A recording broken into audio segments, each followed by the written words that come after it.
नमस्कार, मी वैशाली आणि तुमचं स्वागत आहे वैशाली विनोदी आपल्या चॅनलमध्ये. आज आपण बनवणार आहोत पावभाजी. पावभाजी ही घरात सर्वांना आवडते, लहानांपासून मोठ्यांपर्यंत सगळ्यांच्या आवडीची अगदी फेवरेट डिश असते ही. सर्वात पहिल्यांदा मी पावभाजीसाठी लागणारं भाज्या घेतल्या आहेत. त्यामध्ये बटाटा घेतला आहे, फ्लावर घेतला आहे, 2 टोमॅटो घेतलेत आणि वटाणे घेतलेत. वटाणे फ्रोझन घेतलेत मी आणि ते सगळं चिरून स्वच्छ करून कुकरच्या डब्यामध्ये घालून घेतलं आहे आणि शिजण्यासाठी जेवढं पाणी लागणार आहे तेवढं पाणी ओतलं आहे मी आणि वरनं मीठ घातलं आहे. मीठ घातल्यामुळे लवकर शिजतं ते. आता हा कुकरचा डब्बा आपण कुकरला लावणार आहोत आणि कुकरच्या 4 ते 5 शिट्ट्या करून घ्यायच्यात. अगदी बारीक होईल, बटाटा शिजेल अशा पद्धतीने. पावभाजी ही सर्वांच्या घरात फेवरेट असते, त्याच्यामुळे ती बनवली जाते विकेंडला किंवा जशी आवडेल तशी. टिफिनला द्यायलासुद्धा काही नाही, अगदी हेल्दी रेसिपी आहे ही. आपल्या भाज्या शिजून झाल्यात. आता मी कुकरचा डब्बा गार झाल्यानंतर तो काढून घेतला आणि सगळं जे शिजलेलं आहे ते स्मॅशरने मी स्मॅश करते. अगदी बारीक स्मॅश करायचं आहे, ते छान प्रकारे स्मॅश करून घ्यायचं आहे.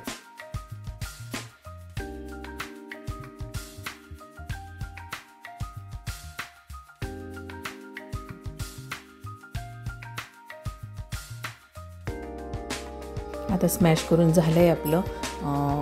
आता फोडणी करायची आहे आपल्याला. तर त्यासाठी मी कांदा चिरून घेते. कांदा स्वच्छ करून वरचं साल वगैरे काढून चांगला धुवून वगैरे त्याला बारीक चिरून घेणार आहे मी आता.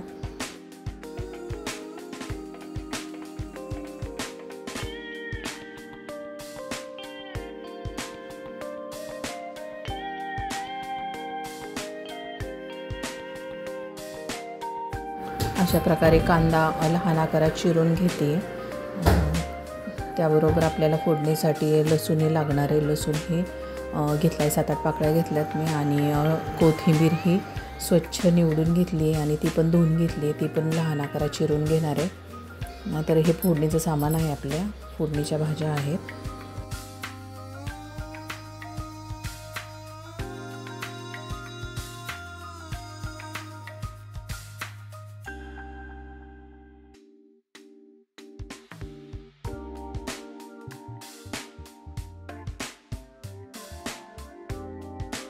कोथिंबीर स्वच्छ धुवून मी निवडून घेतली आहे. कोथिंबीर हे चिरून घेते आहे मी. 7-8 पाकळ्या मी लसणाच्या घेतल्यात, तर त्या स्मॅश करून घेते आहे.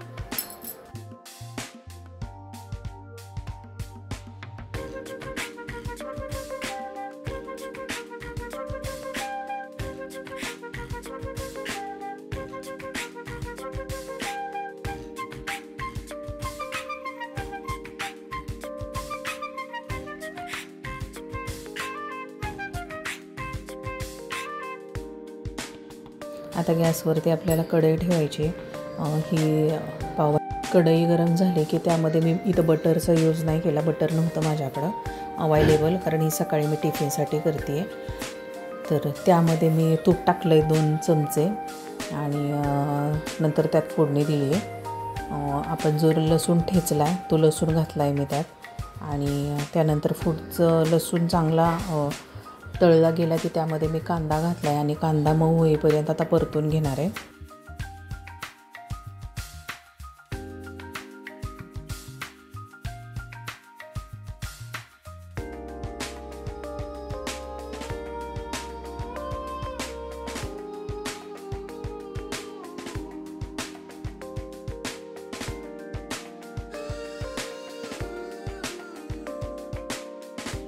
आता कांदा मऊ झाला आहे आपला. त्यामध्ये मी चिरलेली कोथिंबीर घातली, त्यातली अर्धी कोथिंबीर घातली आहे आणि ती छान परतून घेते आहे. आता यामध्ये मी हळद टाकली आहे अर्धा चमचा. आता परतून झालं आहे. यामध्ये 2 चमचे लाल तिखट घातलं आहे मी आणि ते छानपैकी परतून घेते आहे. हे परतून झाल्यानंतर त्यामध्ये मी आपण ज्या भाज्या स्मॅश करून ठेवल्यात त्या घातल्यात मी. यामध्ये आपण बीटही घालू शकतो. माझ्याकडे नव्हतं आता अवेलेबल, त्याच्यामुळं मी जेवढ्या आहे तेवढ्या भाज्यामध्ये बनवली ही पावभाजी आणि हे पण टेस्टी लागते. कलर येण्यासाठी बीटही घातलं जातं यामध्ये किंवा कॅप्सिकमही घालतात. तर माझ्याकडे होतं तेवढं मी घातलं आहे. तुम्ही ॲड करू शकता तुमच्या भाजीमध्ये. आणि आपण स्मॅश केलेली भाजी घातली आणि ती छानपैकी मिक्स करून घेतली मसाल्यामध्ये. आणि जेवढं थिकनेस पाहिजे तेवढं पाणी ओतलं. जास्त पातळही नाही करायचं आणि जास्त घट्टही नाही करायचं. जरी जास्त पाणी पडलं वाटलं तरी नंतर ते आटून येतं, घट्ट होती नंतर भाजी, त्या अंदाजे करायचं. त्यामध्ये मी पावभाजी मसाला घातला आहे 2 चमचे आणि परत एकदा ते मिक्स करून घेतले. स्मॅशरने स्मॅश करून घेतले. कुठं कुठं बटाटा आपला नाही होत स्मॅश, मग त्याच्यामुळं थोडंसं फिरवून घेतलं आहे मी. आणि त्यामध्ये मीठ घातलं आहे चवीनुसार. छानपैकी उकळी आली आहे. त्यामध्ये मी अर्धी राहिलेली कोथिंबीर घातली आहे आणि ती मिक्स करून घेते स्मॅशरने. जसं जेवढं स्मॅश करता येईल तेवढं करते मी स्मॅश. छानपैकी बारीक झालं आहे आपला सगळ्या भाज्या आणि चांगला घट्टपणा आला आहे आपल्या भाजीला, पावभाजीला. अशा प्रकारे तयार झाली आहे पावभाजी. आता उकळी फुटली चांगल्या प्रकारे. थोडंसं पाणी आहे ते आटवणार आहे मी जरासं, कारण थोडी डब्याला द्यायची आहे, त्यामुळे थोडीशी घट्टच असलेली बरी चपातीबरोबर खायला बरी पडते. चपातीबरोबरही छान लागते आणि पावबरोबरही छान लागते. जसं मुलांना आवडेल त्या पद्धतीने द्यायचं. मी एक वाफ काढली आहे, थोडीशी घट्ट झाली आहे आणि ही थंड झाल्यानंतर आणखी थिक होते, आणखी घट्ट होते. थोडीशी कोथिंबीर वरनं पेरली. ह्याच्यामध्ये वरनं तुम्ही थोडं बटरही टाकू शकता किंवा 1 चमचा तूपही घालू शकतो आपण. मी ऑलरेडी आधी घातलं आहे, बाद झालं तेवढं, त्याच्यामुळे मी परत काय घातलं नाही. अशा पद्धतीने आपली पावभाजी रेडी झाली आहे. एकदम साधी सोप्या पद्धतीने झाली. हेल्दी रेसिपी आहे ही.